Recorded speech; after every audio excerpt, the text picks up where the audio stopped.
Hello and welcome to another video of world affairs with Kuldeep Kumar. तो देखो, पिछले 2-3 दिनों से बहुत ही शॉकिंग वीडियोस सामने आ रही हैं अमेरिका से। यूएस के अंदर एक शहर है लॉस एंजल्स और वहाँ पर लोग सड़कों पर उतरे हुए हैं, प्रोटेस्ट कर रहे हैं। सड़कों पर उतरकर उन्होंने गाड़ियों में आग लगा दी है। पूरा शहर इस समय प्रोटेस्ट की आग में जल रहा है, जिसकी वजह से यूएस की फेडरल गवर्नमेंट को 2000 नेशनल गार्ड्स को डिप्लॉय करना पड़ा है। अब ये सिचुएशन क्यों पैदा हुई है, ऐसी सिचुएशन क्यों बनी, उसको इस वीडियो में हम समझेंगे।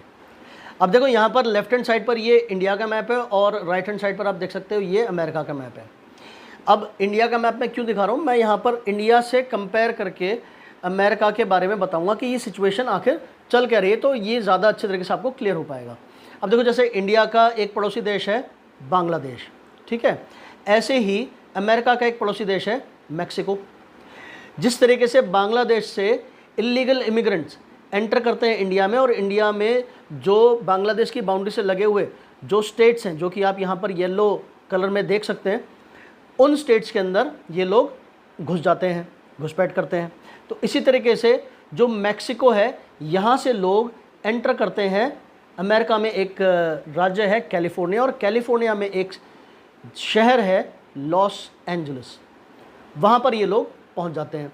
तो ये लॉस एंजल्स जो है, ये इलीगल इमिग्रेंट्स का एक तरीके से आप ये समझ लो कि एक लैंडिंग पॉइंट है। यहाँ पर ये लोग आकर इकट्ठा हो जाते हैं और फिर यहाँ से वो अपने डॉक्यूमेंट्स, जैसे इंडिया में आधार कार्ड बनवा लेते हैं लोग, वोटर आईडी बनवा लेते हैं, और फिर बनवा करके पूरे देश में जगह जगह वो फैल जाते हैं। तो इसी तरीके से यहाँ लॉस एंजल्स में भी लोग जुगाड़ करके अपने डॉक्यूमेंट्स वगैरह बनवा लेते हैं और फिर धीरे धीरे करके पूरे यूएस में इधर उधर जगह जगह फैल जाते हैं। और इनमें से बहुत बड़ी संख्या में लोग यहीं लॉस एंजल्स के अंदर ही रहते हैं, और लॉस एंजल्स के अंदर रह करके ही वो छोटे मोटे काम करते हैं, जैसे कि रिटेल शॉप्स में काम करना, मॉल्स में काम करना, या फिर पेट्रोल पंप्स में काम करना, तो रेस्टोरेंट्स में काम करना। तो इस तरह के छोटे मोटे काम ये लोग यहाँ पर करते हैं। अब इंडिया में जैसे एनआरसी है, वैसे ही यूएस में है ICE। एनआरसी का मतलब है नेशनल रजिस्टर ऑफ सिटीजन्स, और ये जो यूएस में है ICE, इसका मतलब है इमिग्रेशन एंड कस्टम एनफोर्समेंट। तो जब इंडिया में मोदी जी पावर में आए तो उनका कहना था कि भाई हम जो ये इमिग्रेंट्स हैं इनको पकड़ के वापस डिपोर्ट करेंगे। इसी तरीके से जो डोनाल्ड ट्रंप हैं, इनके मैनिफेस्टो में भी ये एक बहुत बड़ा इनका मुद्दा था कि भाई जो इलीगल इमिग्रेंट्स हैं इनको ये पकड़ के वापस डिपोर्ट करेंगे, और खासकर उन लोगों को, उन इमिग्रेंट्स को जो कि यूएस के अंदर लॉ एंड ऑर्डर की प्रॉब्लम्स क्रिएट करते हैं। अब जब ट्रंप की सेकेंड टर्म स्टार्ट हुई तो ट्रंप ने यूएस हिस्ट्री का सबसे बड़ा डिपोर्टेशन ऑपरेशन शुरू करने का फैसला लिया, और इसके लिए आइस ने, यानी कि ICE, इसने जगह जगह रेड मारनी चालू करी। और इस ऑपरेशन के लिए जो की टारगेट था वो लॉस एंजल्स रहा। क्यों? क्योंकि यहाँ की जो 1/3 पॉपुलेशन है वो आउटसाइडर्स हैं, वो यूएस बॉर्न नहीं है, और इनमें 82% लोग हाइस्पैनिक हैं। हाइस्पैनिक का मतलब होता है स्पेनिश स्पीकिंग लोग। तो ये एक की टारगेट था जहाँ से कि इनको ज़्यादा ये अरेस्ट कर सकते थे। तो इन्होंने मई के महीने में 239 अरेस्ट किए, लेकिन ये जो 239 नंबर है ये ट्रंप के एक्सपेक्टेशन से काफ़ी कम है।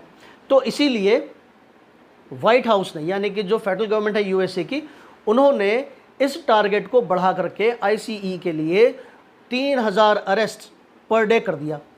तो अपने इस टारगेट को पूरा करने के लिए ICE ने लॉस एंजल्स में जगह जगह रेड मारनी स्टार्ट करी, और लॉस एंजल्स में एक ही जॉब साइट से इस फ्राइडे को 44 लोगों को अरेस्ट किया, और दूसरे एक जॉब साइट से जो कि ग्रेटर LA में है, वहाँ से 77 लोगों को अरेस्ट किया।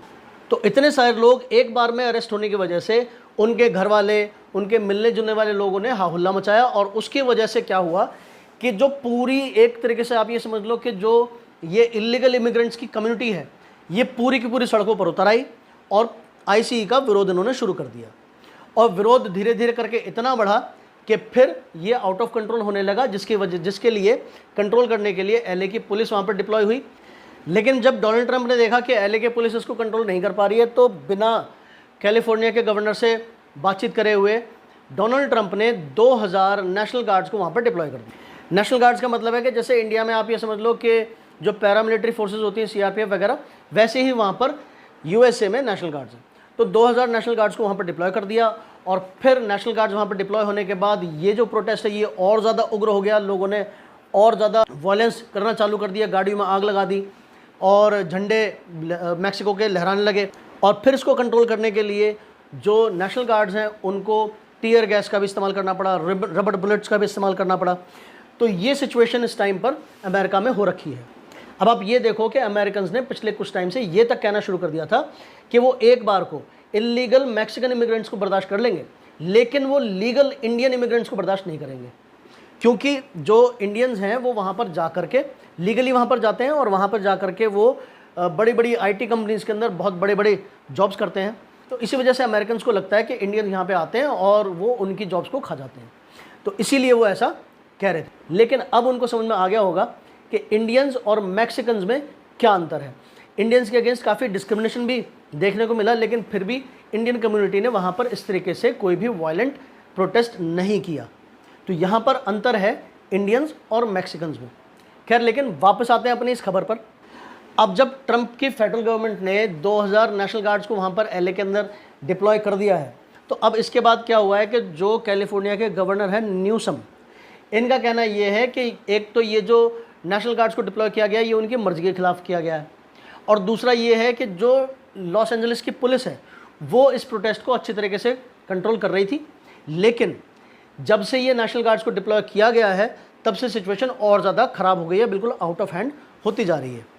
और क्योंकि इन नेशनल गार्ड्स को बिना उनकी रजामंदी के डिप्लॉय किया गया है तो ये अनकॉन्स्टिट्यूशनल है। तो इसीलिए जो न्यूसम हैं कैलिफोर्निया के गवर्नर, वो ट्रंप एडमिनिस्ट्रेशन पर कोर्ट में केस करने का प्लान बना रहे हैं। तो बदले में डोनाल्ड ट्रंप ने भी जो कैलिफोर्निया के गवर्नर हैं न्यूसम, उनको अरेस्ट करवाने की धमकी दे दी है। तो भाई आज के डेट में USA में ये चल रहा है। आपकी क्या राय है इस मुद्दे पर, कमेंट करके ज़रूर बताएं। तो मिलते हैं अगली वीडियो में, तब तक के लिए bye bye, take care and stay safe.